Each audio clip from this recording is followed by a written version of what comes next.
You have found Behind the Lines for Super Bowl week here. My name is Stephen Andress, joined each and every week on this show by Christian Cipollini, sports trader at BetMGM.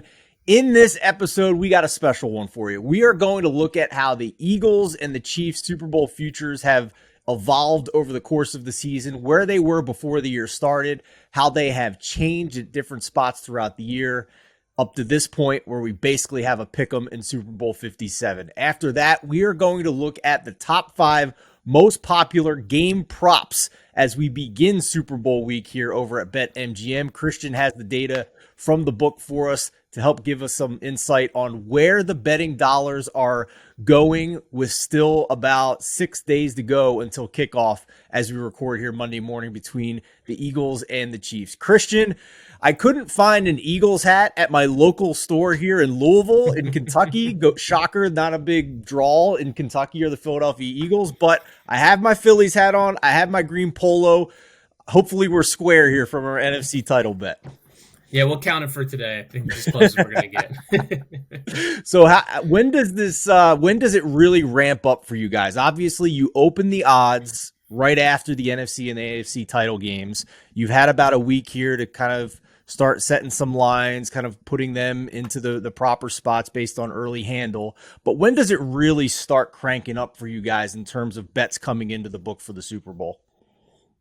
That'll start this weekend as we start like the bulk of the bets that'll start coming in. A majority of our handle comes from those days leading up. Although we are currently well past what a normal Sunday NFL game is at. We're already cruising past that handle. We're on to looking more like a standalone Sunday night game, but it's going to go way, way, way, way more than that. We have about 700 markets available live.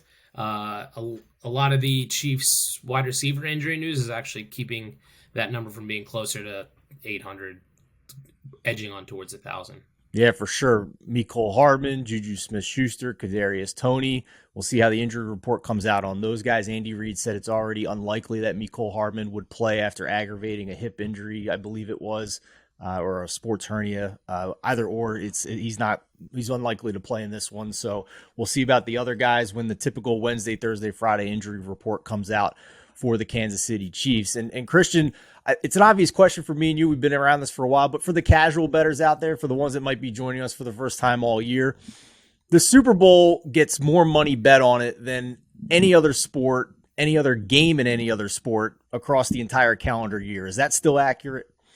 Oh, yeah, for sure. It'll take more than like a week's worth of NBA games at least. This Super Bowl, yeah, it'll take well more than just a full slate of NFL Sunday. It'll take more than that all combined. Yeah, it's without a doubt our biggest event of the year, one we look forward to. But we have a lot of markets to put out and a lot of things that people are betting on.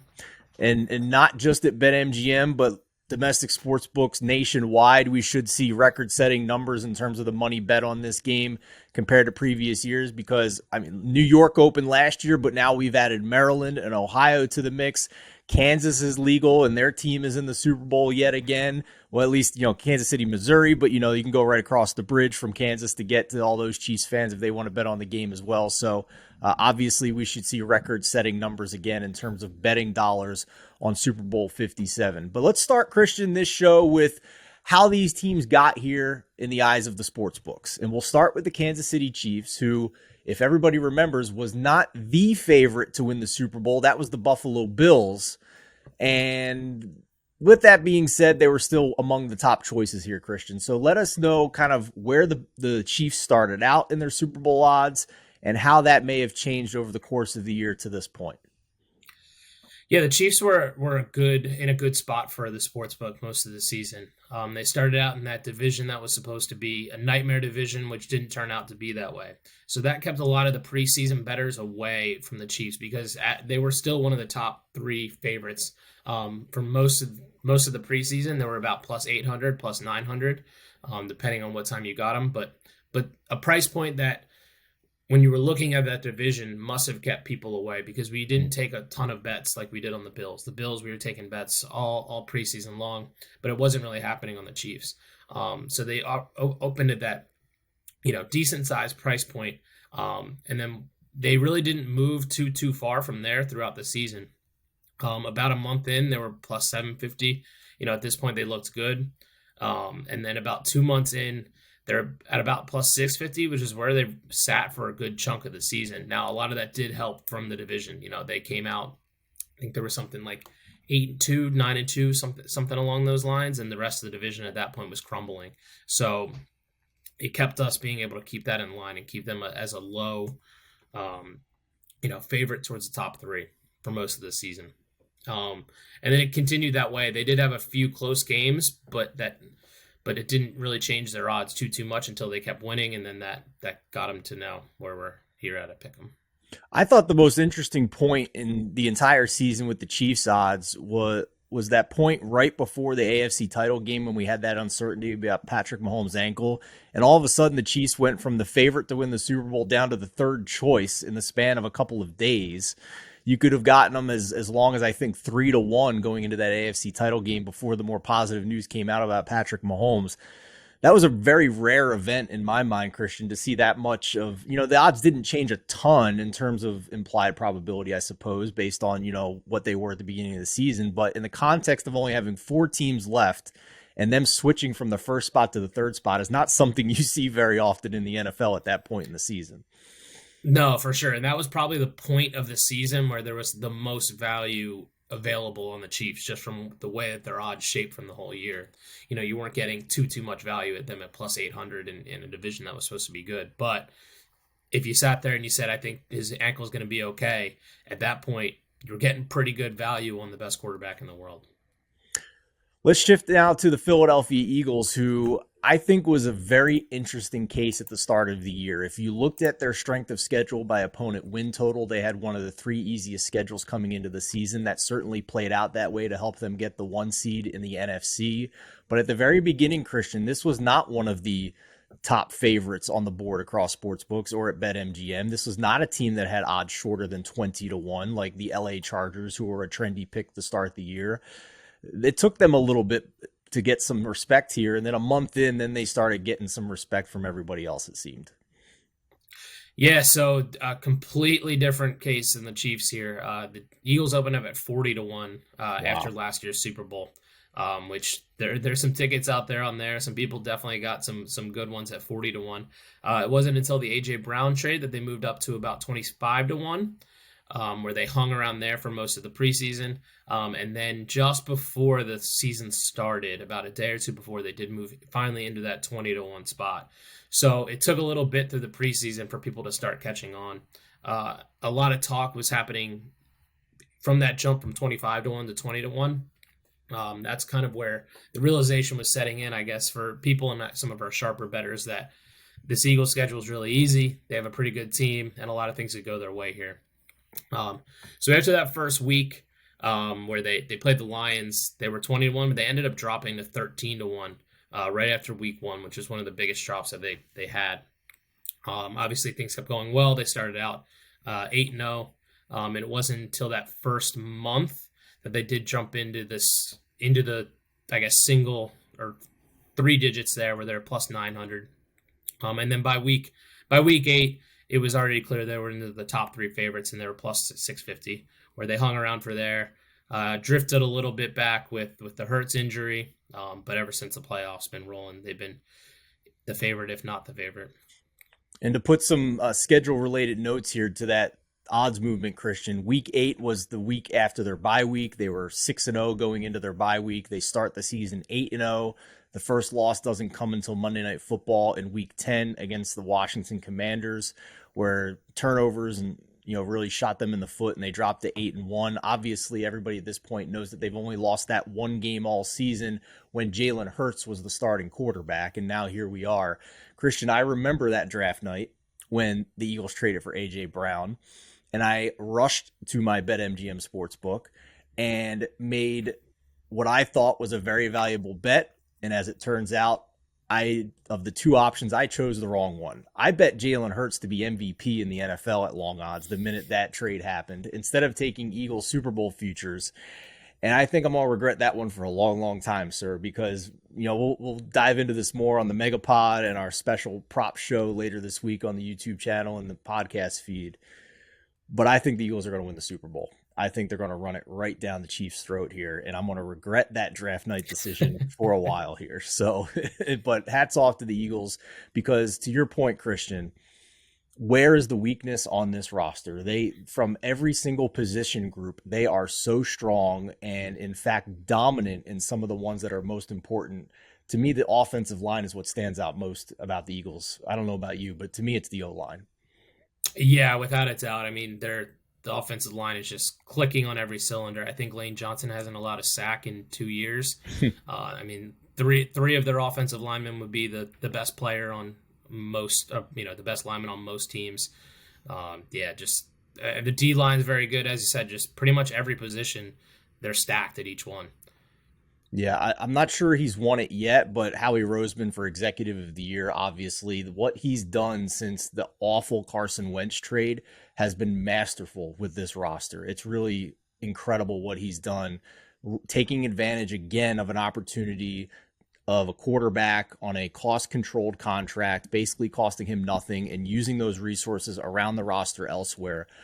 I think we truly have the best quarterback on the planet versus the best team on the planet with the Philadelphia Eagles in Super Bowl 57, and I'm fascinated to see how this turns out. I do think the Eagles are going to win it, though, so we'll see how it goes. Yeah, it was a quick rebuild, too. I mean, I think it was 2 years ago that they fired Doug and Carson Wentz, and a lot of those people from the Super Bowl team from 5 years ago weren't there. Besides Kelsey, Lane, Brandon Graham, there's a few others outside of that. Like a lot of this has been almost a complete and utter rebuild. That was fast to get to this point. Masterful job, honestly, by Howie Roseman. One of the best I've seen in my entire life. And, it's amazing how quickly that can turn because in a town like Philadelphia, they were calling for his head after the Jalen Reagor draft pick. But if you look at their starting 22, I think the vast majority of them, maybe only a couple of them, were not drafted by the Philadelphia Eagles. Yeah. So incredible job there. I think on the offense, it was, I can't remember, but it was almost every player. A.J. Brown, right? Drafted. A.J. Brown was the only one. Yep. Yeah. Every other player, every other starter was drafted by the Eagles. Unreal stuff. Unreal job. Which is insane. Yeah, for sure.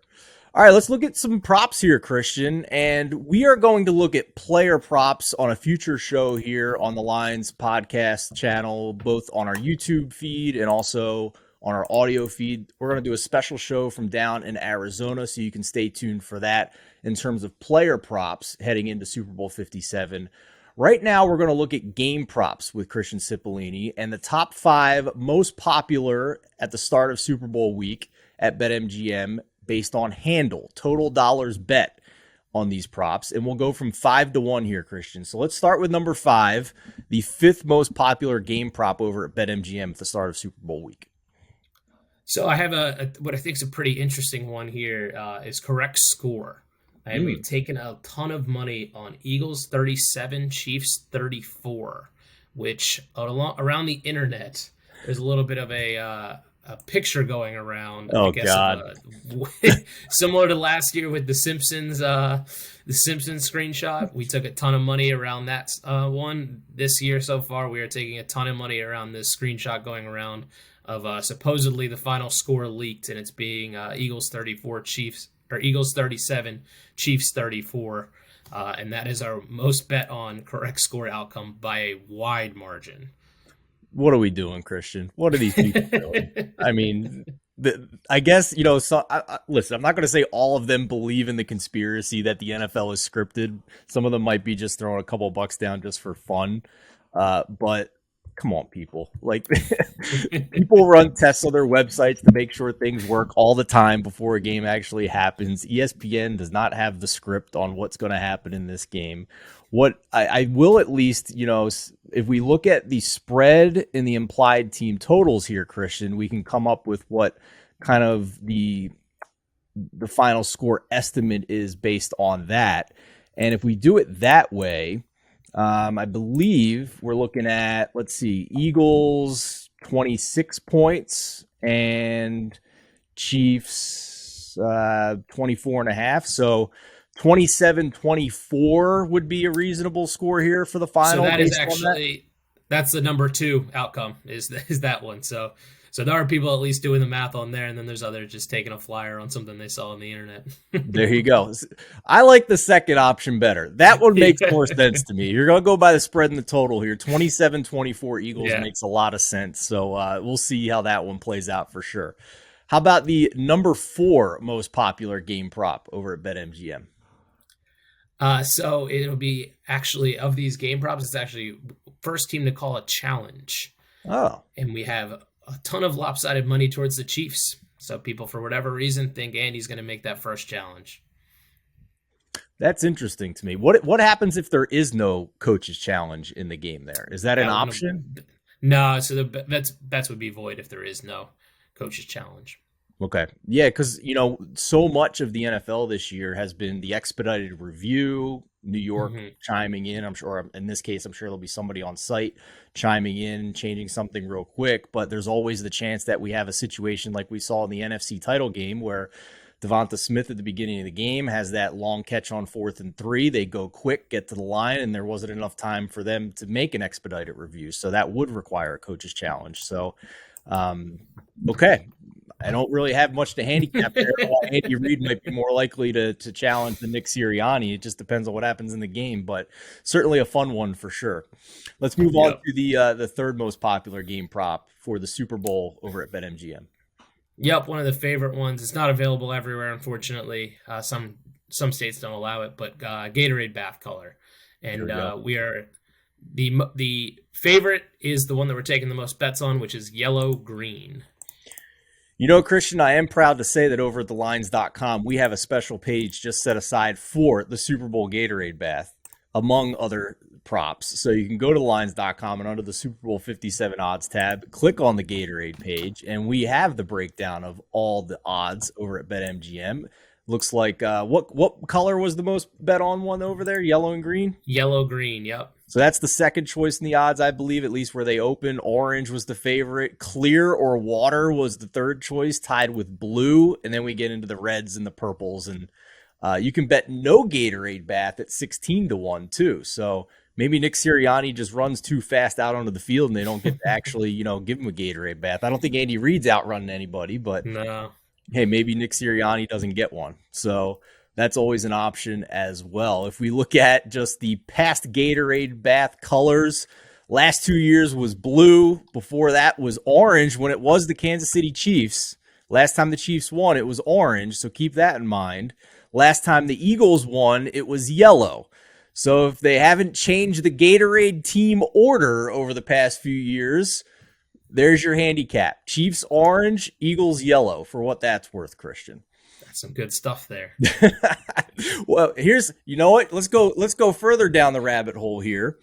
Orange opened as the favorite, even though the Yep. Eagles are the favorite in the Super Bowl odds.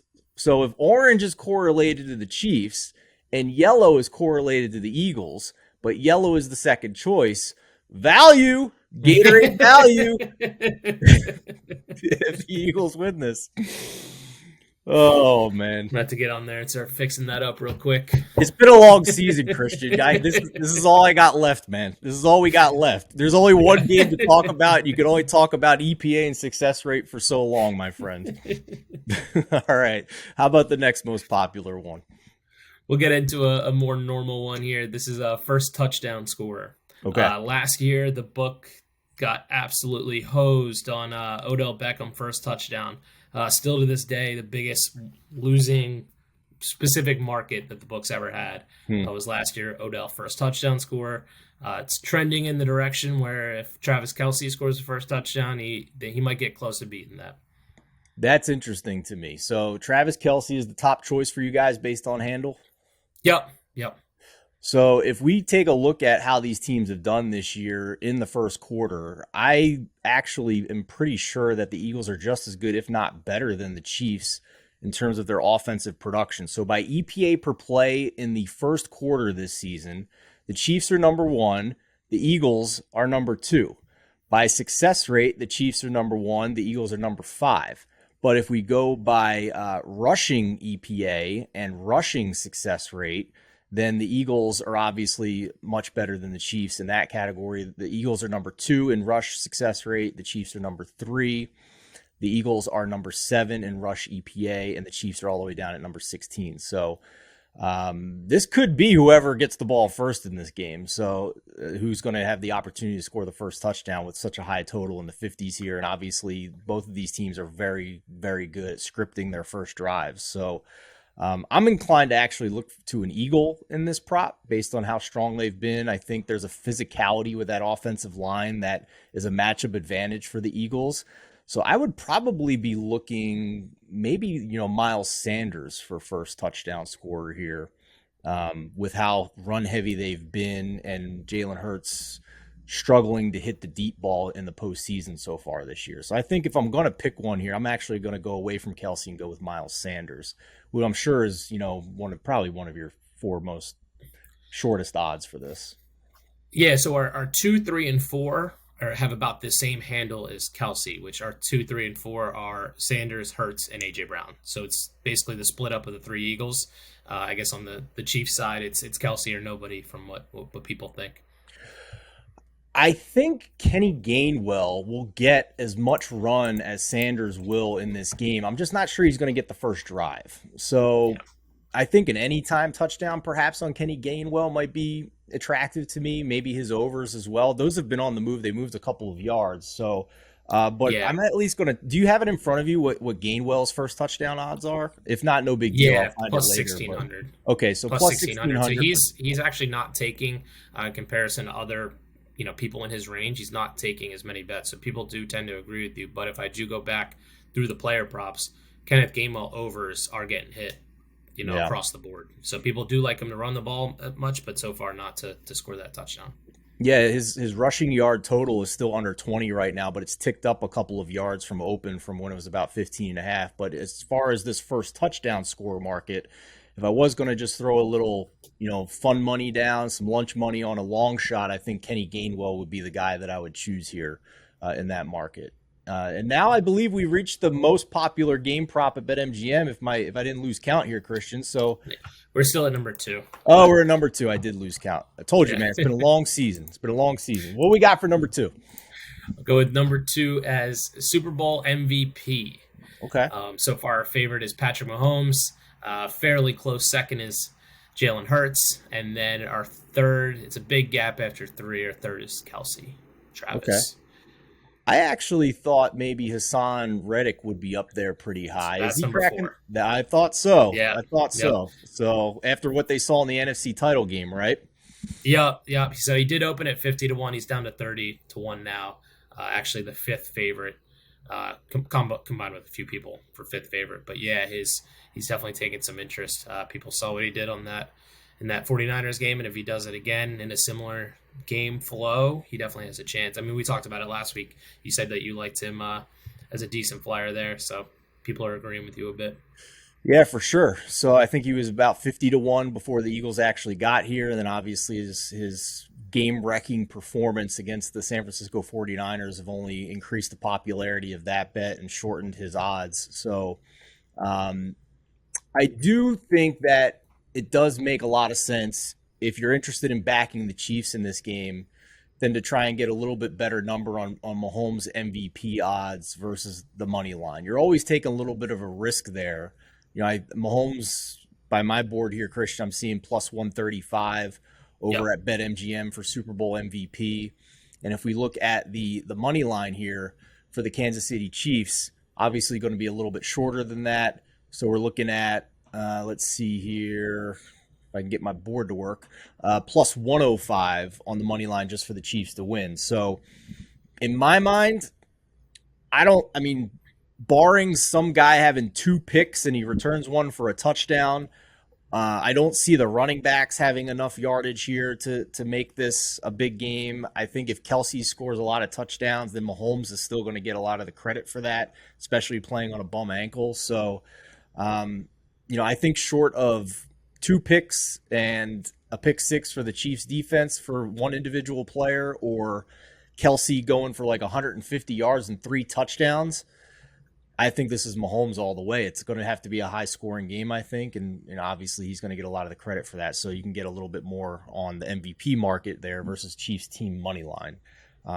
But again, I still think the Eagles are going to win the Super Bowl, and we'll talk about that more on a later show.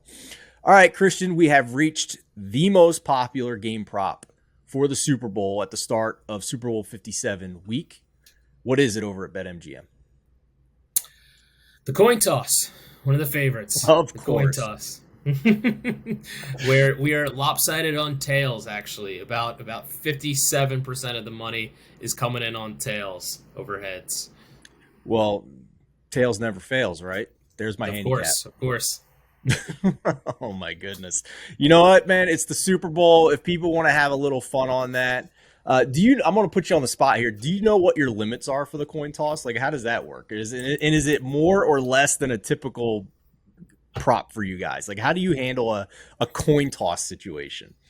There's no limit on the coin toss. We'll take whatever you want. There's no perceived, there's no perceived that it's a literal coin toss.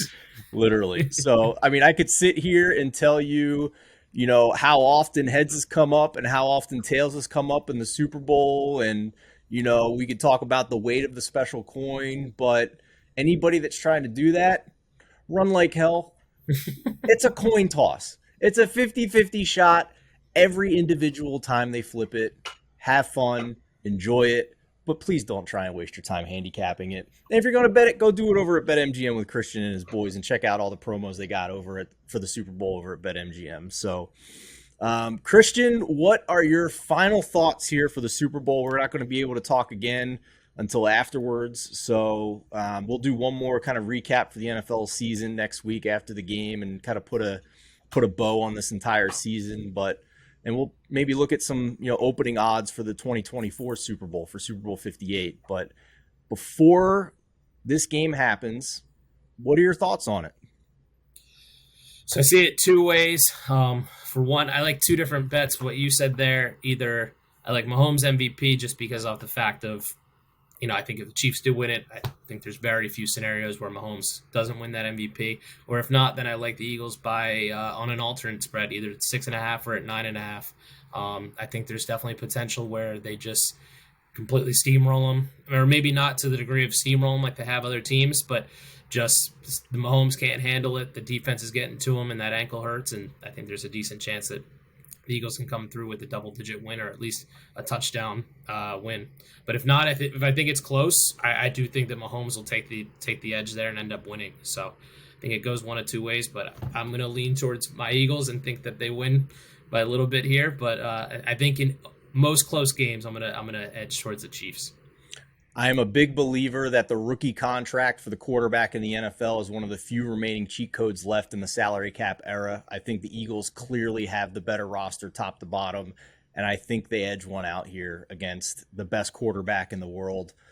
But when you're talking about Patrick Mahomes, sometimes all bets are off, so we'll see what happens. But gun to my head, I'm leaning towards the Eagles here in what hopefully is a classic Super Bowl. The last two times we had a spread this tight in the Super Bowl, we had classics, including in Arizona, the Malcolm Butler interception at the goal line between the Seahawks and the Patriots to help get Tom Brady another Super Bowl and stop Russell Wilson from winning back-to-back. So hopefully we have another classic one here down in the desert for Super Bowl 57.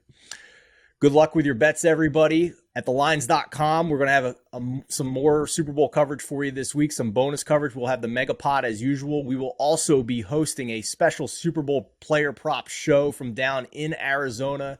Be sure to check that one out on our YouTube channel and our podcast feed. Nicole Russo will be joining me for that, as well as a ton of members from our staff giving their takes and what they have bet on, from quarterback props, running back props, wide receiver props, everything you can think of, and should be a fun one from down in Arizona. For Christian Cipollini, I'm Stephen Andress. Best of luck with your bets in Super Bowl 57.